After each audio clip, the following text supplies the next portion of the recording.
محترم ناظرین، السلام علیکم ورحمۃ اللہ وبرکاتہ۔ ترکی اور سیریا میں جو ہولناک زلزلہ پیش آیا ہے اس میں اب تک 8,000 سے زائد افراد ہلاک ہو چکے ہیں اور 3 لاکھ افراد سے زائد کے زخمی ہونے کی خبریں آ رہی ہیں۔ اس زلزلے کی بہت ساری تصاویر اور بہت سارے ویڈیوز ہمارے پاس پہنچے ہیں، وہ ساری تصویریں اور سارے ویڈیوز ہم آپ کو دکھائیں گے، لیکن اس سے پہلے حضرت مولانا مفتی تقی عثمانی دامت برکاتہم کی ایک تحریر پیش خدمت ہے جس میں انہوں نے سمجھایا ہے کہ مسلمانوں کو ایسے موقع پر کیا کرنا چاہیے۔ حضرت مولانا مفتی تقی عثمانی دامت برکاتہم اصلاحی خطبات جلد نمبر 16 صفحہ نمبر 138 پر تحریر فرماتے ہیں کہ اگر ایک شخص صاحب ایمان ہے تو اس کے لیے اس کے سوا کوئی چارہ نہیں کہ وہ کہے کہ مجھے نہیں معلوم کہ اس واقعے کے پیچھے کیا مصلحتیں کام کر رہی ہے اور اللہ تعالیٰ کا یہ فیصلہ کیا بھلائیاں پیدا کرے گا اور کائنات کے مجموعی نظام کے اعتبار سے اس کے اندر کیا خیر کا پہلو ہے۔ میں نہیں جانتا، لیکن اتنا جانتا ہوں کہ اس کائنات کا کوئی ذرہ، کوئی پتا اللہ تعالیٰ کی مشیت کے بغیر نہیں ہلتا اور کوئی حرکت اس کائنات میں اللہ کی حکمت کے بغیر نہیں ہوتی، لہٰذا سر تسلیم خم ہے۔ جو کچھ ہوا وہ ان کی حکمت کے عین مطابق ہوا، چاہے ہماری سمجھ میں وہ حکمت آئے یا نہ آئے، ہم اس پر کوئی رائے زنی نہیں کر سکتے۔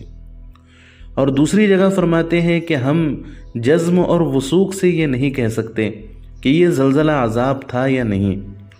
اس بحث میں پڑھنے کی بجائے ہمارے کرنے کا کام یہ ہے کہ ہم سے متاثرین کی جتنی مدد ہو سکتی ہے ہم وہ مدد کریں۔ جو لوگ دنیا سے چلے گئے ان کے لیے دعائیں مغفرت کریں، جو موجود ہے ان کے لیے دعائیں صحت کریں، اور ساتھ ساتھ توبہ و استغفار کے ذریعے اللہ تعالیٰ کی بارگاہ میں رجوع کرے کہ اللہ تعالیٰ ہمیں مزید مصائب اور تکلیفوں سے محفوظ فرما دے۔ یاد رہے کہ ہر تخریب ایک تعمیر کا پیش خیمہ ہوتی ہے۔ یہ حضرت مولانا مفتی تقی عثمانی دامت برکاتہم کی رائے ہے کہ ایسے موقع پر مسلمانوں کو یہ اعمال کرنے چاہیے اور خصوصی طور پر دعاؤں کا اہتمام کرنا چاہیے۔ اب جو ویڈیوز ہمارے پاس زلزلے کی پہنچی ہیں ان ویڈیوز کو عبرت کی نگاہ سے دیکھ لیں۔ یقیناً یہ اللہ رب العزت کی طرف سے انسانوں کے لیے تنبیہ اور انسانوں کے لیے پیغام ہے۔ Aman ya Rabbi aman, aman ya Rabbi aman. İçeride insan vardır, niye çıkmadınız? Allahu Ekber. Kalk ammo, قول لا إله إلا الله, قول لا إله إلا الله.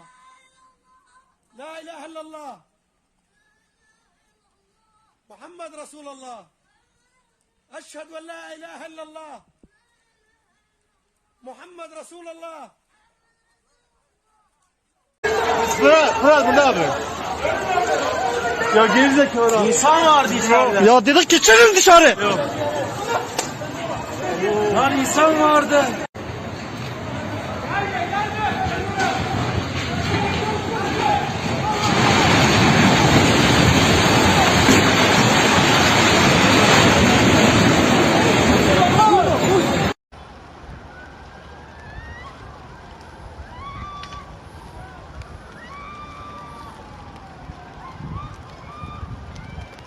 Ulaşılmıyor.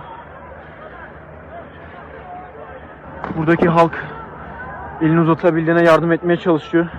Lütfen yardım gör denir.